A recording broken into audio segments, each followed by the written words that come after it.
Hola, buenas tardes. Mi nombre es Caterina Altamirano.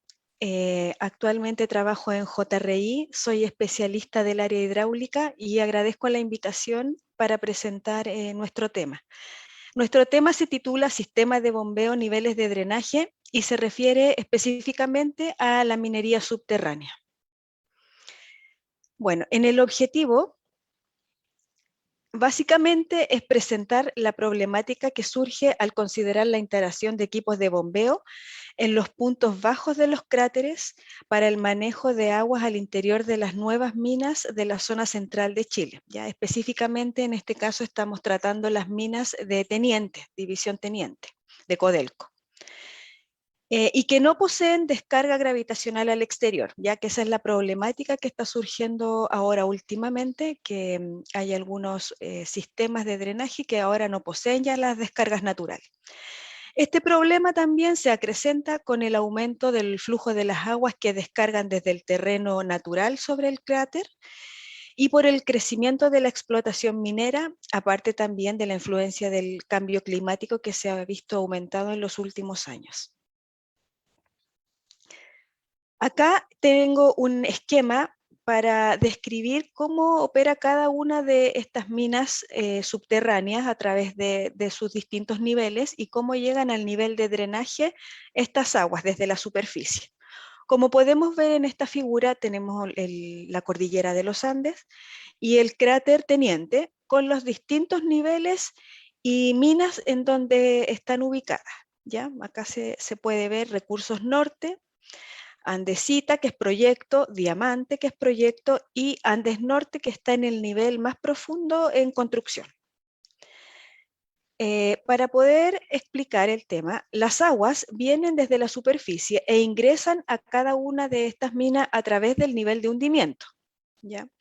Después, en el nivel de hundimiento, a través de las mismas bateas del nivel, bajan hacia los niveles inferiores y en los puntos más bajos se disponen tiros de drenaje, que son tuberías que se instalan en forma vertical, donde el flujo pasa desde un nivel a otro. En el nivel de producción, aparte de las aguas infiltradas de las aguas lluvias, se adiciona el agua de la misma operación, que igual en cantidad es mucho menor que la anterior, pero se considera una adición. Y acá en los puntos bajos también se colocan tiros de drenaje, las aguas son conducidas en este mismo nivel a través de canaletas, ya con pendientes del orden de 0,5 a 1%, y bajan a través de los tiros de drenaje hasta los niveles más bajos, que en algunos casos hay niveles intermedios y en otros casos está directamente el nivel de drenaje que se comparte con el nivel de ventilación.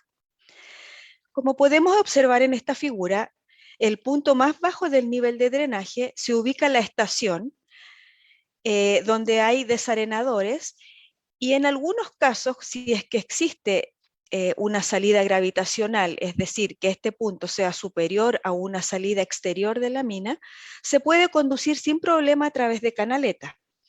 Pero con los nuevos proyectos que han surgido en los últimos años, podemos observar, acá tenemos la salida de la DIT 71, que es lo existente. Esta salida es la que nos permite sacar las aguas actualmente desde el cráter Teniente.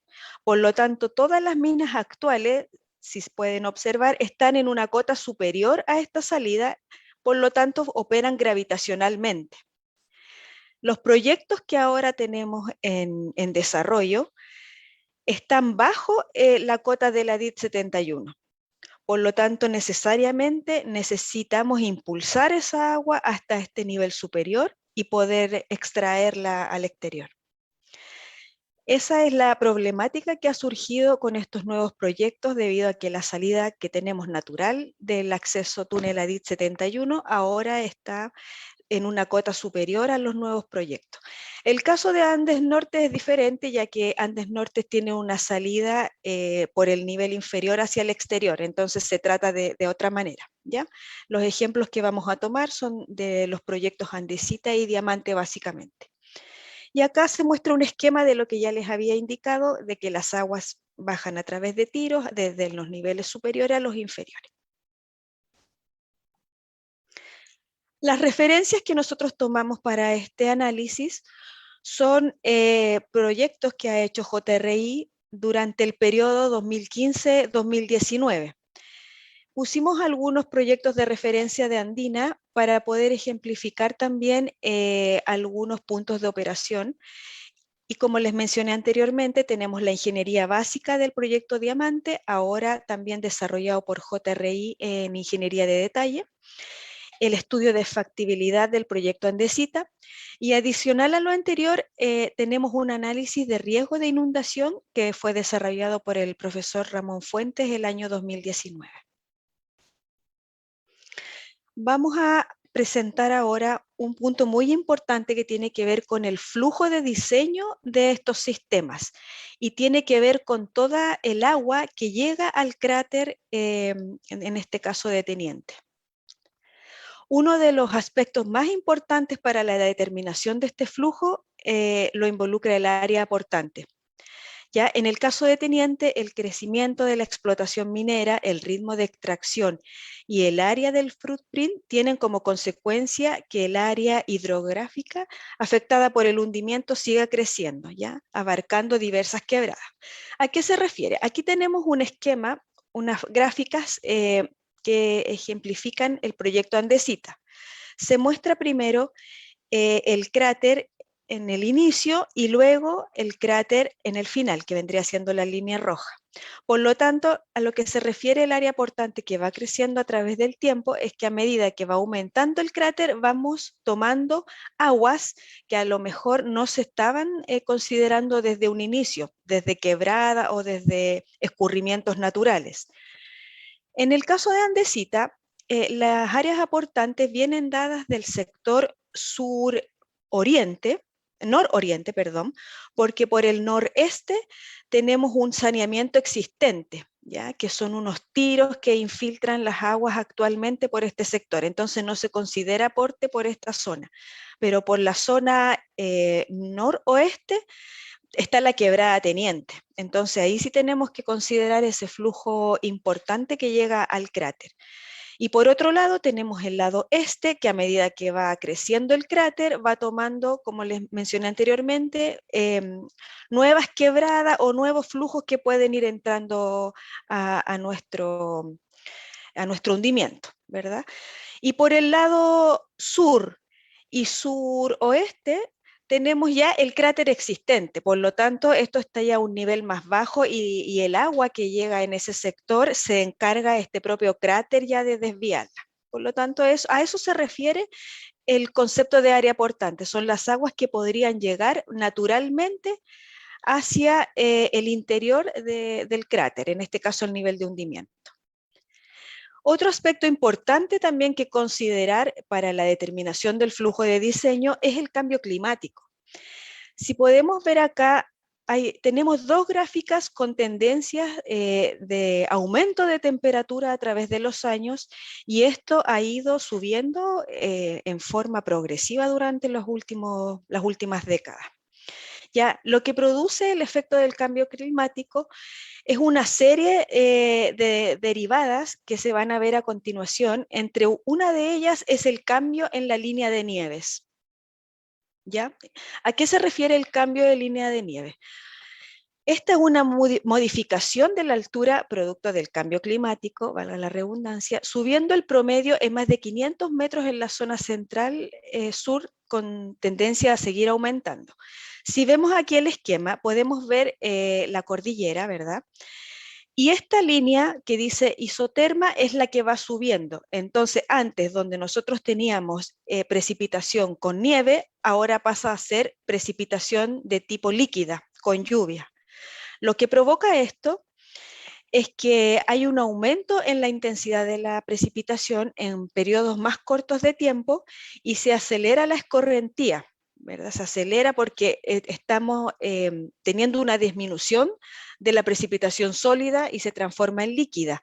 Y esto causa también un mayor arrastre de sedimentos, ¿ya? Por ende, los últimos años se han visto más aluviones también en esa zona.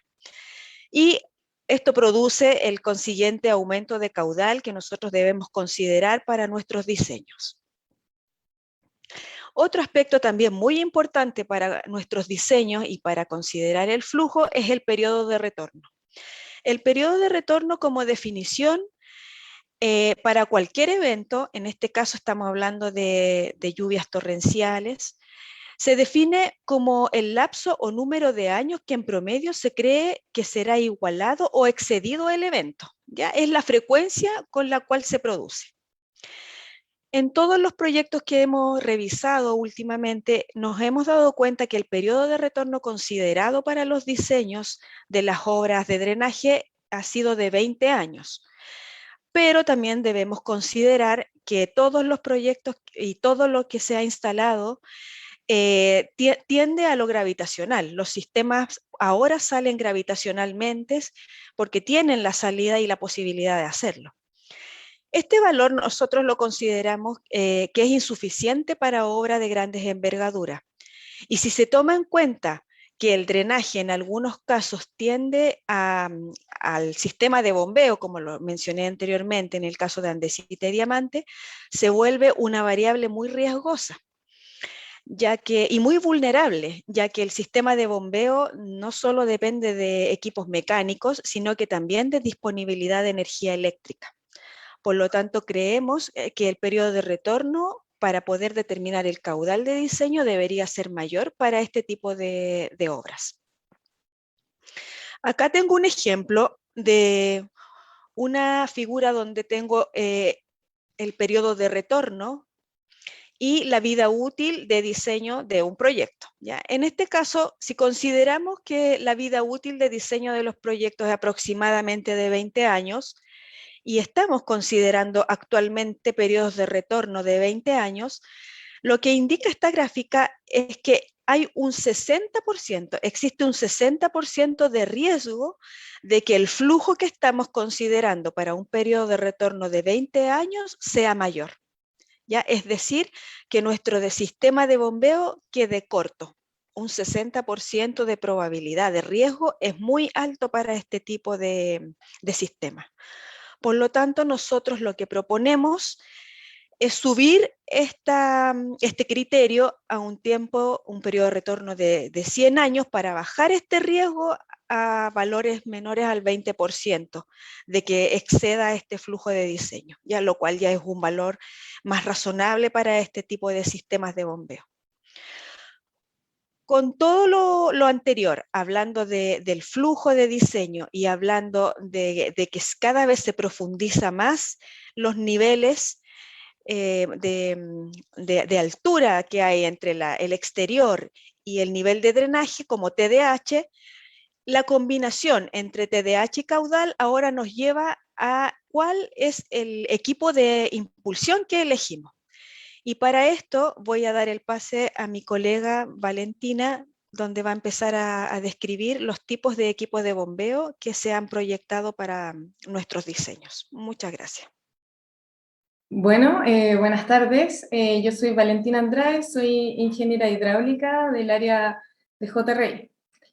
Ahora yo les voy a describir un poco en más profundidad en qué consisten los sistemas de drenaje en minería subterránea. Una de las cosas principales que debemos considerar, como ya mencionó Catherine, existen diferentes caudales afluentes que pueden inundar los niveles inferiores de la mina. Estos caudales son determinados principalmente por estudios hidrológicos, donde se consideran algunas crecidas, las crecidas asociadas a los periodos de retorno de diseño, aguas de infiltración que vienen de las quebradas exteriores, y un caudal menor se le atribuye a la operación y a los servicios de la mina misma. En general, las aguas de drenaje son transportadas por conducciones gravitacionales a través de canaletas en cada nivel de la mina, y luego el descenso hacia los niveles inferiores se realiza por medio de tiros de drenaje. Luego se tiene que, en caso de no contar con una conducción gravitacional hacia el exterior de la mina, se necesita que estas aguas sean tratadas en sistemas de desarenadores e impulsadas por una estación de bombeo hacia el exterior. En este caso se considera que los sistemas de desarenado deben contar con una limpieza frecuente para asegurar un buen funcionamiento del sistema de impulsión, ya que requiere un nivel de calidad del agua para que esto no falle. Por otro lado, se puede mencionar que debido a la variabilidad del flujo operacional en general de estos proyectos, se considera una configuración de bombas en paralelo, impulsando a través de una o dos cañerías de acero o de otro material, lo cual permite tener una mayor holgura operacional. Frente a esto, nos vemos en la discusión de qué tipo de bombas escoger para instalar en estos sistemas. Ya que existen muchas diferencias entre las bombas centrífugas horizontales y las verticales, que son las cuales vamos a ver a continuación. Primero les quería mostrar algunas características del agua fluente del sistema de desarenado, ya que para que ocurra un correcto funcionamiento del sistema de impulsión se debe asegurar que la calidad del agua cumpla con algunas de las características que les estoy mostrando, pero las principales, por ejemplo, son que los sólidos suspendidos totales no superen una concentración de 1000 miligramos por litro, y el tamaño de partículas, por ejemplo, que sea menor a 100 micrones. Esto permitiría que la calidad del agua sea la óptima para el sistema posterior.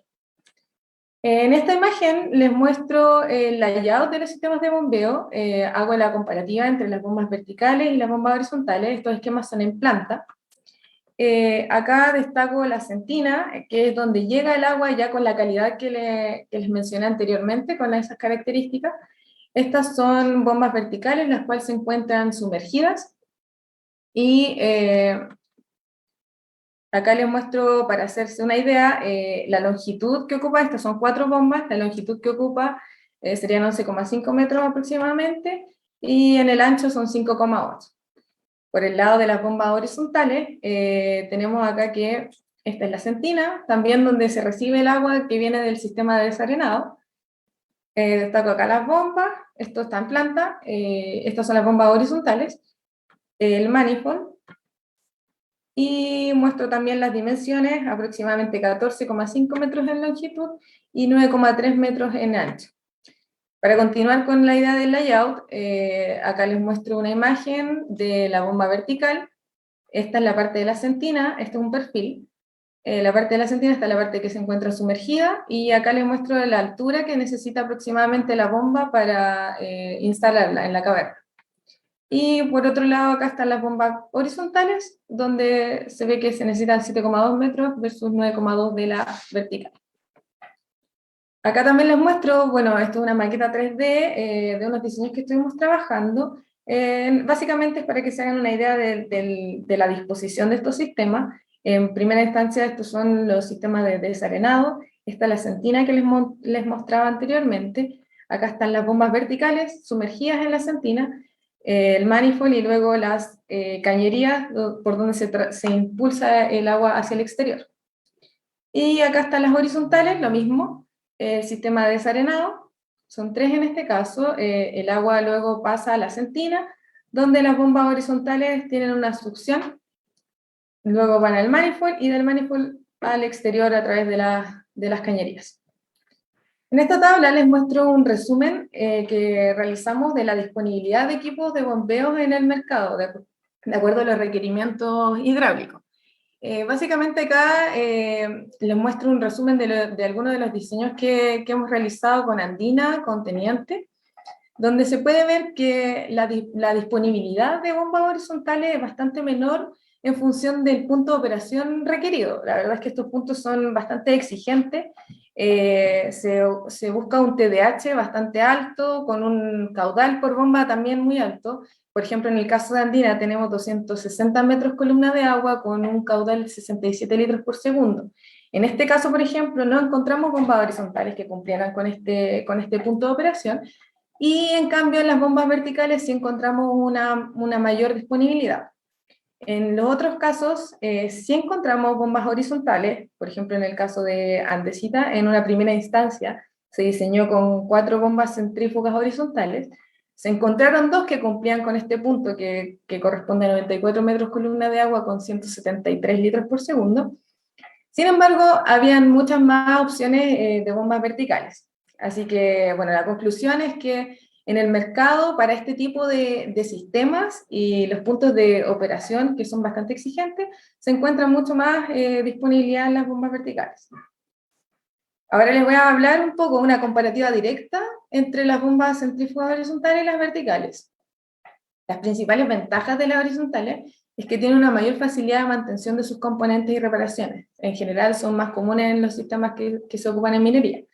En altura ocupan un menor espacio en comparación con las verticales. Las desventajas principales, bueno, es un poco de lo que hablamos anteriormente en la tabla, es que se encuentran poca disponibilidad para los altos requerimientos de alturas dinámicas de elevación y los caudales que se buscan. En especial para los casos de niveles más profundos que estamos avanzando ahora en la minería. El emplazamiento, además de estas bombas, fuera de la sentina, obliga a que su operación sea con alturas de succión negativa, lo cual se puede traducir en problemas de NPCH, que puede traducirse en consecuencia un mal funcionamiento de las bombas. También se considera que no es recomendable la instalación de cámaras aledañas, debido a que el sistema se vuelve un poco más vulnerable y existe el riesgo de inundación de los motores de las bombas, en caso de crecidas. En términos de layout, estas ocupan un mayor espacio en longitudinal y sus eficiencias andan del orden de 60 a 75%. En el caso de las bombas verticales, sus principales ventajas, también es lo que hablamos en la tabla anterior, que existe una mayor gama de posibilidades para cumplir con los puntos de operación. Además, sus eficiencias andan del orden de 70 a 85%, lo cual es mejor que lo que vimos en las horizontales. Estas funcionan con una carga positiva debido a que están sumergidas en la sentina, lo cual asegura un buen funcionamiento de las bombas, y en términos longitudinales ocupa menos espacio. Por el lado de las desventajas, tenemos que su mantención y su reparación es más compleja y requieren un mayor espacio físico, en particular de la altura, para poder emplazarlas correctamente, lo cual se traduce en el tamaño de la caverna. Ahora les voy a hablar un poco de un caso de estudio que estuvimos realizando hace un par de años, el caso de estudio de factibilidad de andesita. Para contextualizar un poco, este proyecto se enmarca en el plan de desarrollo del teniente, el cual junto con otros proyectos como Recursos Norte, Diamante y Antes Norte, son parte de la iniciativa que dará 50 años de vida operacional a esta división. Con el paso de los años, la cota de los niveles de extracción de la mina del teniente es cada vez más profunda, lo cual hace que miremos nuevos diseños para extraer las aguas de drenaje, como lo son estos sistemas de bombeo. Bueno, en la ingeniería de factibilidad de andesita, inicialmente se proyectó un sistema de bombeo de 4 bombas centrífugas horizontales, dispuestas en paralelo y conduciendo el agua al exterior a través de 2 cañerías de acero.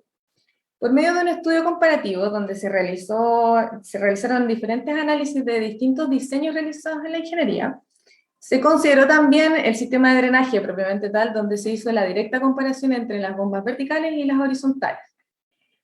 Por medio de este estudio se determinó un ahorro en el CAPEX producto de modificar el sistema de bombeo original por las 4 bombas horizontales, cambiarlas por las verticales. Esto se produjo debido a una reducción en el layout, principalmente lo que hablábamos antes, por ejemplo, en el tema de la longitud de la sentina. Las bombas verticales requerían un menor largo de la sentina, lo cual provoca también que la caverna sea de un menor tamaño. En términos de números, se disminuyó el largo de la sentina a un 40% del valor original. Por lo tanto, como conclusión del estudio, se determinó que en términos de CAPEX se había conseguido un ahorro, se optimizó a través de este cambio de bombas horizontales y migrar al sistema con bombas verticales. Bueno, ahora les voy a comentar los últimos puntos.